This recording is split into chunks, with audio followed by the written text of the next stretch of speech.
So this year, we saw the arrival of Star Wars' first ever live-action dive into the High Republic era, and that was Leslie Headland's mystery thriller known as The Acolyte. It was focusing on a Jedi investigation into a number of disturbing crimes and the dark side of the Force's emergence. But after all the hype, the intrigue, the cameos, and the debates online, much like an innocent youngling roaming the halls during Order 66, this series has now been suddenly cut down incredibly early in life. Yep, I am Gareth, this is What Culture Star Wars. I am joined by the lovely Ewan here, and we are just going to dive into right now what has gone on, because it seems we've had a cancellation of The Acolyte after season 1. It's been reported here by Deadline that has happened. So, initial thoughts there, Ewan, straight away. What's your knee-jerk reaction to the cancellation of The Acolyte?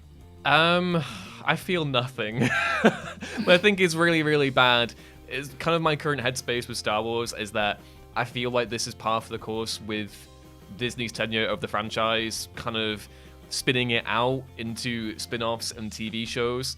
This is like, story 4 of like however many that we've had now, where the plot threads that have been dangled are going to be left to be resolved in some other form of expanded media.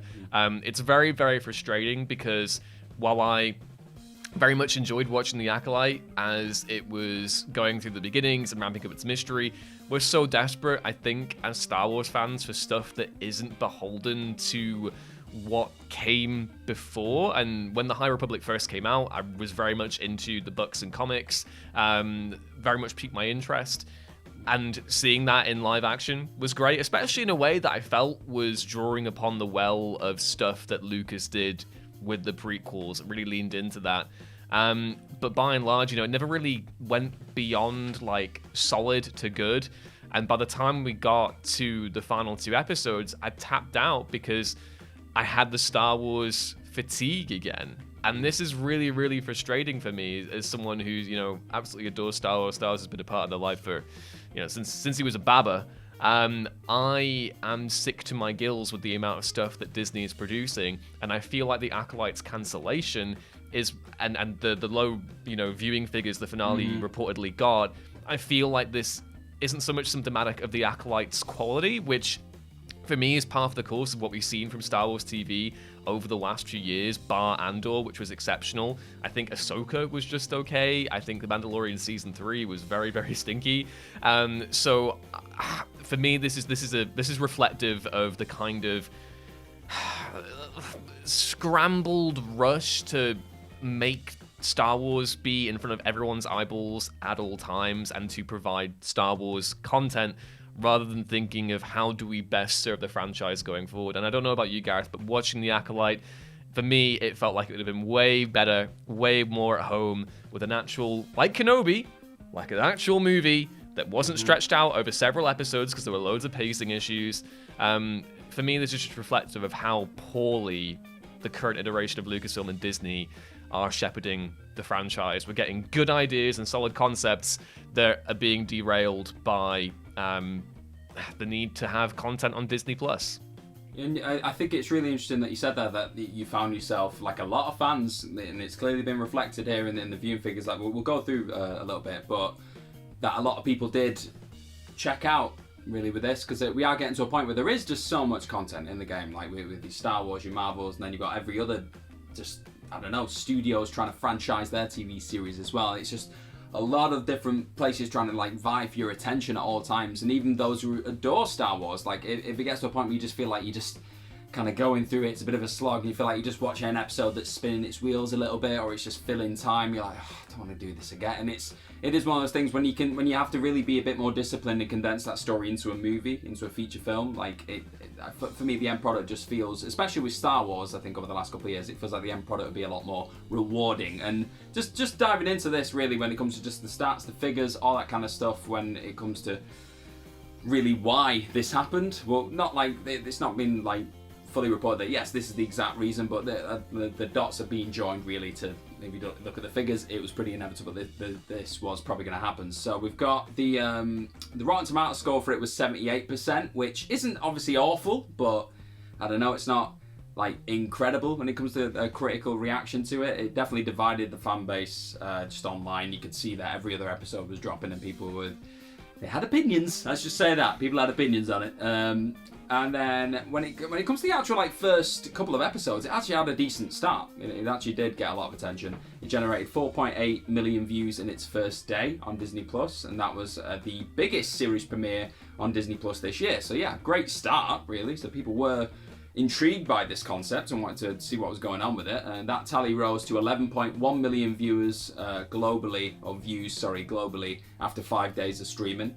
And then going further on with that, corroborating Disney's data, the series made its debut in the Nielsen's Top 10 Originals chart in its premiere week at number 7. So it debuted at number 7. It had 488 million minutes viewed, and then it climbed up to number 6 the following week. So it was looking like it was climbing up those charts week to week.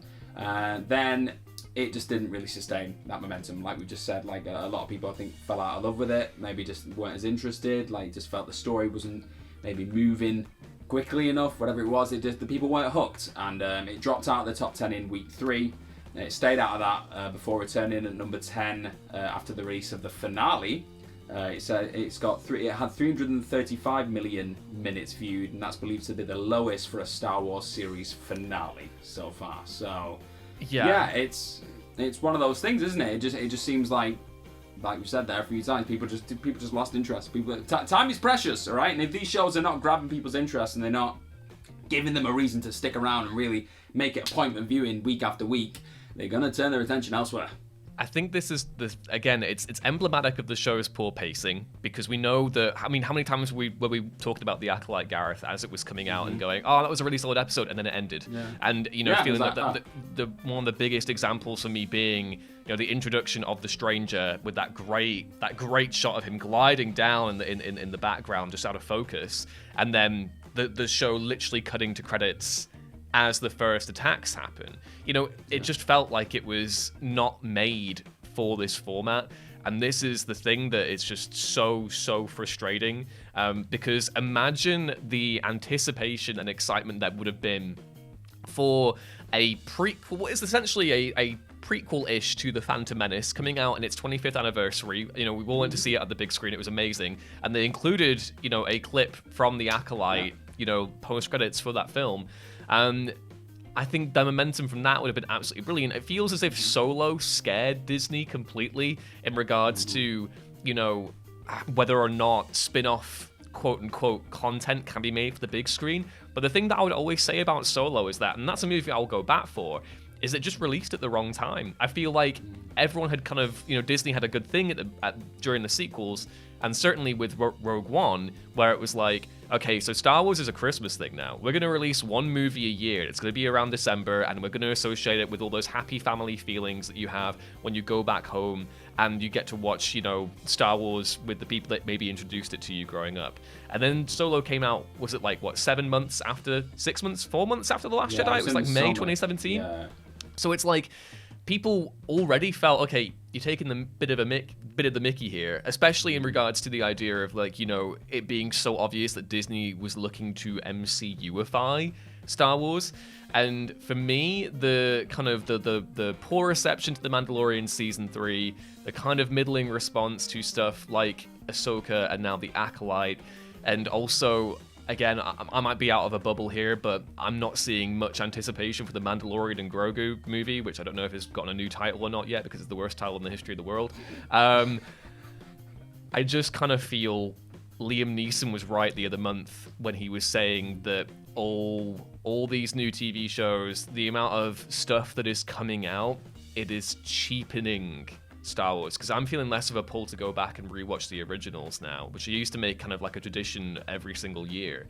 Overall, it just feels like the franchise is in a very, very rocky place, and I don't think Disney are content to let it simmer. They want it constantly boiling and overflowing to essentially, exploit their asset as much as they can, which I get. They paid a lot of money for Star Wars. The sequels made a lot of money as well. But certainly in regards to wanting to keep eyeballs on Disney Plus, which again is raising its subscription prices again, it doesn't really speak well to where it is right now. I feel like Star Wars should be special, and when you try and stretch things out, it gets less special. It's just not as unique as it used to be. It's been happening. Like we've had like 2 or 3 shows dropping a year over the last couple of years, and it's inevitably people are just going to be like, oh, this is just it's not this sacred thing anymore. It's not this thing we have to wait for. Like people like anticipation. They do. Like I know that there's this idea clearly within studios that the audiences are impatient, and if they're not giving it now, they'll never come back for it. Well, no, people are allowed to be given that time to want something, to need something, be like, oh no, I need Star Wars, I could just do with a bit of Star Wars right now. Then they will come eventually when it's there, like rather than just if they know it's going to be there. Like the amount of people who may eventually just come round to the Acolyte at a later time and they're just bored one Sunday, go, oh yeah, Acolyte's thing on, and it might find viewers that way later down the line. Yeah, great, but Disney's metrics, the things they're going off in terms of what makes these shows, these shows in general a success, is the opening stretch, how well they do within the weeks, the months of initial release. And if they don't do very well, it's like, oh, it's a write-off, we'll just kill that idea, whatever it is. And then, yeah, all these people who are perhaps maybe... I'm a little bit frustrated with this one with the Acolyte, because me personally, I was intrigued by it. I was a little bit excited about it. I like you. I'm a big prequels guy, and I thought, okay, we're gonna like dive into this a little bit before that era, but that general vibe, but with somebody who's clearly got a grasp of the source like material, like extended universe, legends stuff. Lean Leslie Haddon, she clearly is somebody who adores that material, but then someone who also wants to put her own spin on it. Brought in a lot of brilliant filmmakers to direct and craft these episodes.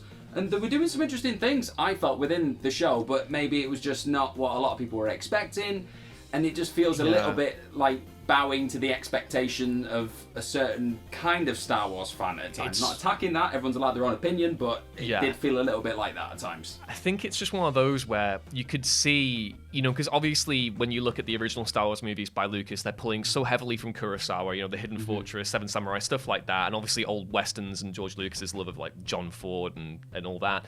I loved that the Acolyte was pulling from kind of like wuxia sources, where you had that kind of hyper-stylized Chinese mysticism, martial arts aspect going on, and kind of like that Crouching Tiger kind of mold. I'm so upset you've not seen the last 2 episodes, because there's a moment that you will love.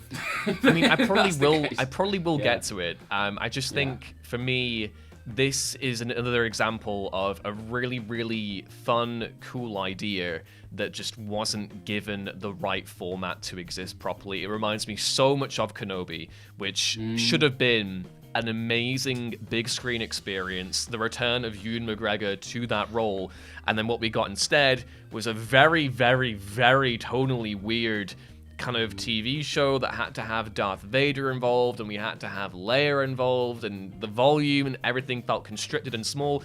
And the Acolyte, despite having a big budget, I feel also suffered from that issue.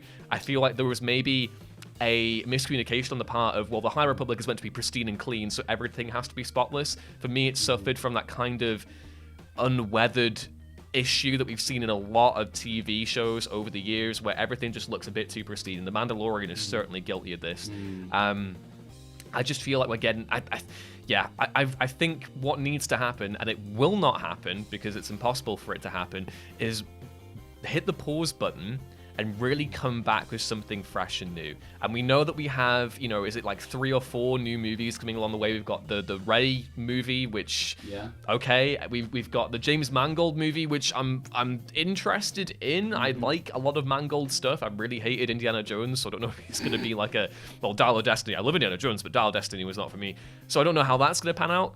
I feel like the Acolyte is just so frustrating because it's like, you're giving us something new. We're so desperate for something to hit us the way that Knights of the Old Republic did in the early 2000s, or Genndy Tartakovsky's Clone Wars did in the early 2000s. We need something fresh and unique that isn't completely gluttonous and designed solely to capture our attention and have us thinking about brand at all times, which that isn't to distill the Acolyte down to purely a work of just corporate attention grabbing.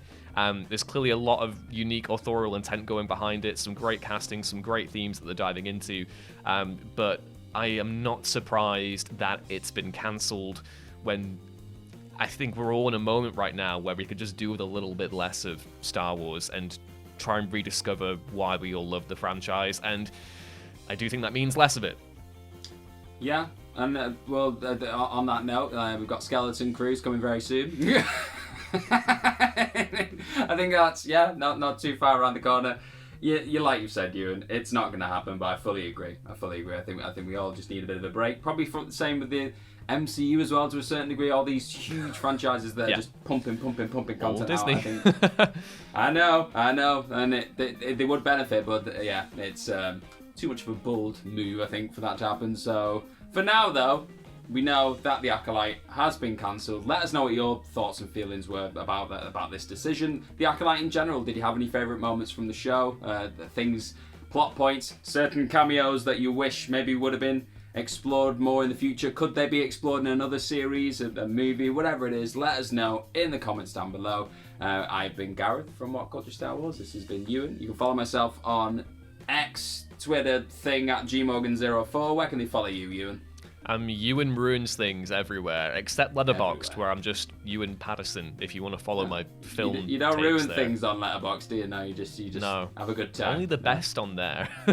Only the best. So yeah, follow us all on there, and just have a good day wherever you are in the world. May the force be with you. Have a lovely one, and hopefully we will see you very, very soon. Bye bye.